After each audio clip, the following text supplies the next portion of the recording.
Hello guys, welcome to Memo's Tutorials. Today we are continuing with our matrices and we are looking at what we call the identity matrix. Before we look at our identity matrix, under normal circumstances in ordinary, when you multiply 1 by any number, I just showed it as a k there. 1 times k, your answer will just be a k. But when we'll be dealing with matrices, we are going to deal with what we call an identity matrix, which is matrix 1001. So with this 1001, okay, its symbol, it's like this. Okay, that's the symbol for an identity matrix. So with this 1001, when you multiply it with any 2 by 2 matrix, you will get A, B, C, D. In this case, 1001 times A, B, C, D. Your answer is just a B, C, D. Okay, so with that being said, we have what we call a determinant. We need to know how to calculate a determinant so that we can be able to get our inverse. Okay, so for us to calculate determinant, which is shown by a shortcut DET, you say AD minus BC.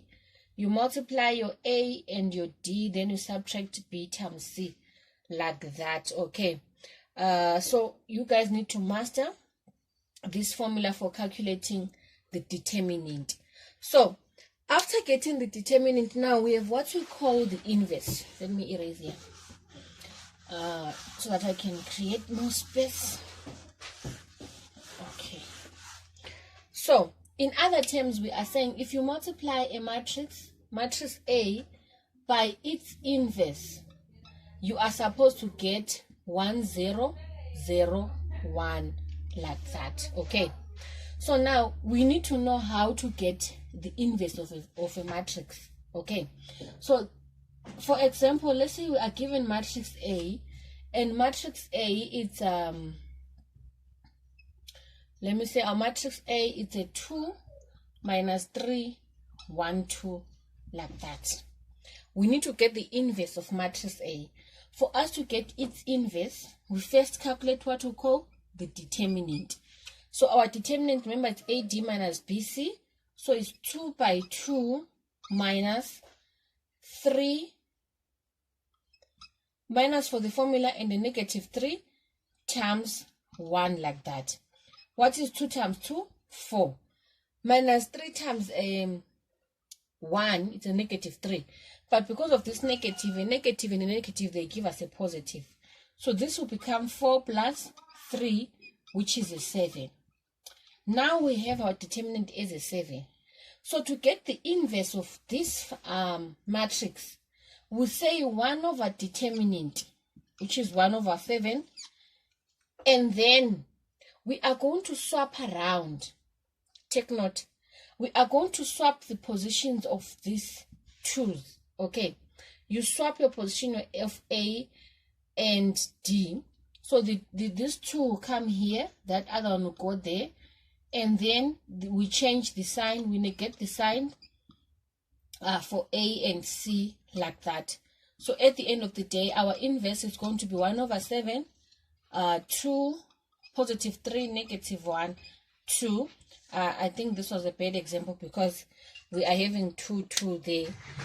So don't worry about that. We'll have a look at it again when we are dealing with the what number that won't have the same numbers like that. Okay, so in other terms, what I mean, what this is all about, let me erase. You will understand it much better with the second example. I will use letters for this one. I'll use A, B, C, D, like that. Okay, this is my matrix A. Okay, and then I know that matrix A times the inverse times its inverse, I'll get 1, 0, 0, 1. So now I want the inverse of this matrix. What am I going to do? I'll first calculate the determinant, which is AD minus BC. That's how we calculate our determinant. AD minus BC. Now, for the inverse of my matrix, I will swap around the positions of A and D. D will come here, A will go there. Then B and C, I will leave them where they are, but I will negate them. Okay? I will negate them. And then lastly, this whole thing, I'm multiplying it by my 1 over my determinant, which is 1 over AD minus BC. Okay? It doesn't matter. Even if you write it in this form to say my inverse, you start off by saying 1 over AD minus BC, then you write your D minus B minus CA like that. Okay, so what's the key thing that I want you guys to master from this lesson is, when asked to calculate the determinant, you say AD minus BC. Okay, and then when they want the inverse, you simply say it's 1 over my determinant, and then you swap around the position of A and the one of D. For B and C, you negate them. Okay, so why are we doing this? We are saying if you multiply your matrix by its inverse, you get our identity matrix, which is 1 0 0 1. So the questions will come that will require you to know how to calculate inverse, that will require you to apply your knowledge of the identity matrix, right? So this is a very important part of our identity matrix. Okay, so with that being said, let's have a look at our third example, where they gave us they said we must calculate the inverse of matrix C. Our matrix C, it's minus 4 3 2 minus 3, and then they want us to calculate its inverse. What are we going to do?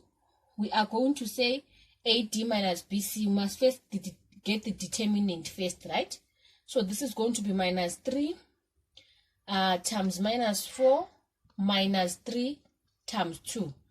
Minus 3 times minus 4 will get a positive 12. 12 minus 6, we are going to get a 6. So our determinant is a 6. After getting our determinant, we then say our inverse. Now, our C to the power minus 1, that's for inverse. We'll say it's 1 over 6, open bracket. We swap around the position of A and D. Minus 3 goes there, minus 4 there. And then our 3 will become negative 3, and our 2 will become a negative 2. Then we are done. We have managed to calculate the inverse of what? Of our matrix C.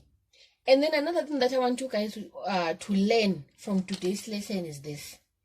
When you see a matrix with a determinant equal to 0, that matrix is very special. We say it is a singular matrix. Singular matrix. Okay. So matrices with a determinant of 0, we say they are singular matrix, and because they have a determinant of 0, they have what? They have no inverse. Okay. Once you see your matrix giving you a determinant of 0, know it's a singular matrix and it has no inverse. Okay. So you need to know this. You are going to apply it on different questions. A question might come, then they tell you this matrix is a singular matrix.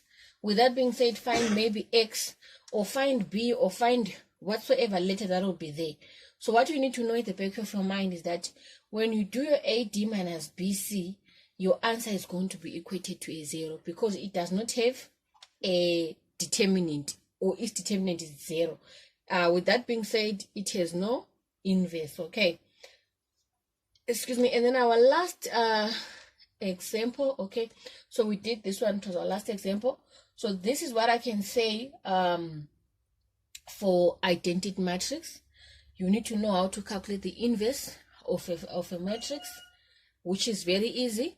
You first get your determinant, and then you say 1 over determinant. You swap around the positions of A and D, and then you negate the values of B and C. Okay, that's all for today, and this marks the end of our topic. See you on our next topic, which is going to be vectors.